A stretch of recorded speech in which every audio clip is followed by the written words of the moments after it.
ഇന്നത്തെ നമ്മുടെ recipe chicken മജ്ബൂസിൻ്റെ recipe ആട്ടോ. വളരെ ടേസ്റ്റി ആയിട്ടുള്ള റൈസാണ്. എങ്ങനെ വീട്ടിൽ തയ്യാറാക്കി എടുക്കുന്നതെന്ന് നോക്കാം. ആദ്യം 3 കപ്പ് ബസുമതി അരി നന്നായി കഴുകി വൃത്തിയാക്കി 1 മണിക്കൂർ അധികം വെള്ളം ഒഴിച്ച് കുതിരാൻ വേണ്ടി മാറ്റി വെക്കുക കേട്ടോ.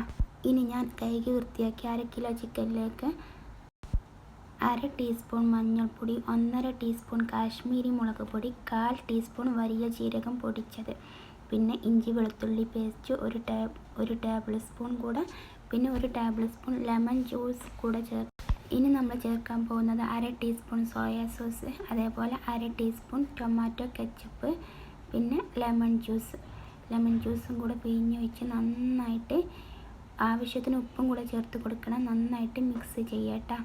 നന്നായിട്ട് മിക്സ് ചെയ്ത് ഇനി ഇതിലേക്ക് 1 ടീസ്പൂൺ കോൺഫ്ലവർ കൂടെ ചേർത്ത് നന്നായിട്ട് മിക്സ് ചെയ്ത് മാറ്റി വെക്കുക കേട്ടോ.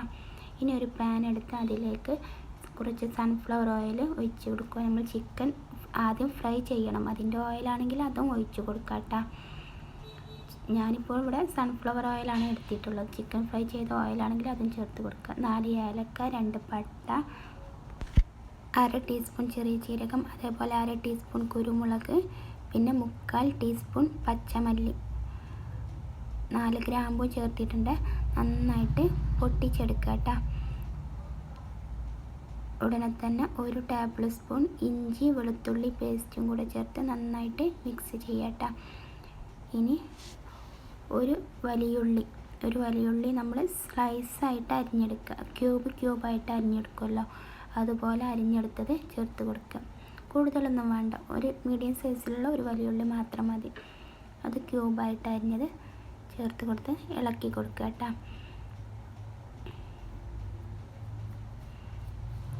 ഇനി നമ്മൾ ഇപ്പോൾ ഞാൻ ചിക്കൻ ഫ്രൈ ചെയ്ത് മാറ്റി വെച്ചിട്ടുണ്ട് കേട്ടോ. നമ്മൾ 1/2 മണിക്കൂർ റെസ്റ്റ് ചെയ്യാൻ വെച്ച ചിക്കൻ ഉണ്ടല്ലോ, അത് നന്നായിട്ട് ഫ്രൈ ചെയ്ത് മാറ്റി വെക്കുക കേട്ടോ. ഇനി ഇതിലേക്ക് 2 പച്ചമുളക്, മുഴുവനായിട്ടുള്ള 2 പച്ചമുളക്, പിന്നെ 1/2 തക്കാളി, വലിയ തക്കാളി ആണെങ്കിൽ 1/2 കഷ്ണം തക്കാളി അരിഞ്ഞത് കൂടെ ചേർത്ത് നന്നായിട്ട് മിക്സ് ചെയ്യുക. ചെറിയ തക്കാളിയൊക്കെ ആണെങ്കിൽ 1 എടുക്കുക കേട്ടോ. ഇനി ഒരു 10 ചെറിയുള്ളി മിക്സിയിലിട്ട് നന്നായിട്ട് ചതച്ചെടുത്തത് ചേർത്ത് കൊടുക്കുക. 8 or 10 ചെറിയുള്ളി എടുക്കുക കേട്ടോ. അത് ചതച്ചതും കൂടെ ചേർത്ത് കൊടുത്ത് നന്നായിട്ട് മിക്സ് ചെയ്യുക കേട്ടോ.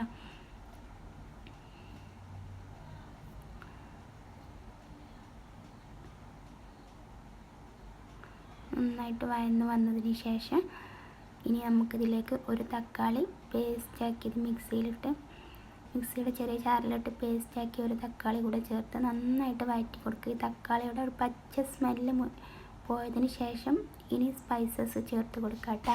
1/2 ടീസ്പൂൺ മഞ്ഞൾപ്പൊടി, 1 ടീസ്പൂൺ മല്ലിപ്പൊടി, അതേപോലെ 1 ടീസ്പൂൺ ചെറിയ ജീരകം പൊടി, പിന്നെ 2 teaspoon Arabic masala, 1 cube, 1 chicken Maggi cube, പിന്നെ 1 ഉണക്ക നാരങ്ങ, ഇവയെല്ലാം കൂടെ ചേർത്ത് നന്നായിട്ട് മിക്സ് ചെയ്യട്ടോ. ഇനി നിങ്ങളുടെ കയ്യിൽ ഡ്രൈ ജിഞ്ചർ പൗഡർ ഉണ്ടല്ലോ, ചുക്കുപൊടി, അതുണ്ടെങ്കിൽ അത് 1 ടീസ്പൂൺ ചേർത്ത് കൊടുക്കുക കേട്ടോ. ഇനി 1 ടീസ്പൂൺ സോയാ സോസ്, അതേപോലെ 1 ടീസ്പൂൺ ടൊമാറ്റോ കെച്ചപ്പും കൂടി ചേർത്ത് നന്നായിട്ട് മിക്സ് ചെയ്യട്ടോ. ഇനി ഇതിലേക്ക് റൈസ് വേവിക്കാൻ ആവശ്യമുള്ള വെള്ളം ഒഴിച്ച് കൊടുക്കുക കേട്ടോ. ഒന്ന് ചൂടാക്കിയിട്ട് ഒഴിച്ച് കൊടുക്കണം. 1 കപ്പിന് 2 കപ്പ് വെള്ളം, 1 കപ്പ് അരിക്ക് 2 കപ്പ് വെള്ളം എന്ന രീതിയിൽ ഒഴിച്ച് കൊടുക്കുക കേട്ടോ. ഞാനിപ്പോൾ ഇവിടെ 3 കപ്പ് അരി എടുത്തത് കൊണ്ട് 6 കപ്പ് വെള്ളം ഒഴിച്ച് കൊടുത്തിട്ടുണ്ട്. ആവശ്യത്തിന് ഉപ്പും കൂടെ ചേർത്ത് നന്നായിട്ട് തിളച്ച് വന്നതിന് ശേഷം ഇതിലേക്ക് അരി ഇട്ട് കൊടുക്കുക കേട്ടോ. നന്നായിട്ട് അതുപോലെ വെള്ളം നന്നായിട്ട് തിളച്ച് വന്നതിന് ശേഷം നമ്മൾ കൈക്ക് ഊറ്റി വെച്ച അരി ചേർത്ത് നന്നായിട്ട് ഇളക്കി കൊടുക്കുക. ഉപ്പൊക്കെ കറക്റ്റാണോ നോക്കണം. റൈസിലേക്കും കൂടെ ആവശ്യത്തിനുള്ള ഉപ്പ് മുന്നിട്ട് നിൽക്കണം കേട്ടോ.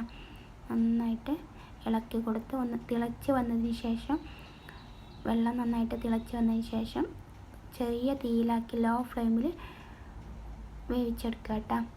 ഏകദേശം ഒരു 20 മിനിറ്റോളം കുക്ക് ചെയ്തെടുക്കണം. ഒരു 1/4 ഭാഗം വെന്ത് കഴിഞ്ഞാൽ ഇതിലേക്ക് ചെറിയ കഷ്ണം ക്യാപ്സിക്കം അരിഞ്ഞതും, ഒരു 2 or 3 ടേബിൾ സ്പൂൺ ക്യാരറ്റ് ചെറുതായി അരിഞ്ഞതും കൂടെ ചേർത്ത് നന്നായിട്ട് ഇളക്കി കൊടുത്ത് വീണ്ടും അടച്ച് വെക്കുക കേട്ടോ. ചെറിയ തീയിൽ തന്നെ വെച്ച് കൊടുക്കണേ. ഇനി ഒരു അപ്പോൾ ഇതാ കണ്ടില്ല, ഈ രീതിയിൽ മതി കേട്ടോ. ഇനി കൂടുതലൊന്നും വേവിക്കേണ്ട ആവശ്യമില്ല. ഇനി ഇതിലേക്ക് നമുക്ക് ചിക്കൻ നിരത്തി വെച്ചിട്ട് നന്നായിട്ട് ഫോയിൽ പേപ്പർ കൊണ്ട് കവർ ചെയ്ത് വെക്കണം കേട്ടോ. മല്ലിയില കൂടെ മേലെ ഇട്ട് കൊടുക്കുക. ഫോയിൽ പേപ്പർ വെച്ച് നന്നായിട്ട് കവർ ചെയ്തതിന് ശേഷം ഒരു 10 മിനിറ്റ് ചെറിയ തീയിൽ വെച്ച് കൊടുക്കുക കേട്ടോ. മുകളിൽ ലേശം അറബിക് സ്പൈസ് മസാല ഉണ്ടല്ലോ, അതുകൂടെ കുറച്ച് 1/4 ടീസ്പൂൺ മാത്രം ചേർത്ത് കൊടുക്കുക. എന്നിട്ട് അടച്ച് വെച്ച് 10 മിനിറ്റ് ലോ ഫ്ലെയിമിൽ വെച്ചതിന് ശേഷം തീ ഓഫ് ചെയ്ത് 20 മിനിറ്റും തുറക്കാതെ തന്നെ വെച്ച് കൊടുക്കുക. ഇനി 20 മിനിറ്റ് കഴിഞ്ഞ ശേഷം തുറന്ന് നോക്കുമ്പോൾ അടിപൊളി മണമാണ് കേട്ടോ വരുന്നത്. റൈസ് നല്ല സോഫ്റ്റായിട്ടുള്ള റൈസും നല്ല അടിപൊളി ടേസ്റ്റ് കേട്ടോ. റൈസിലൊക്കെ നല്ല മസാലയൊക്കെ പിടിച്ച് നല്ല ടേസ്റ്റ് കേട്ടോ. ഇഷ്ടപ്പെട്ടാൽ ലൈക്ക് ചെയ്യാനും ഷെയർ ചെയ്ത് സപ്പോർട്ട് ചെയ്യാനും മറക്കല്ലേ.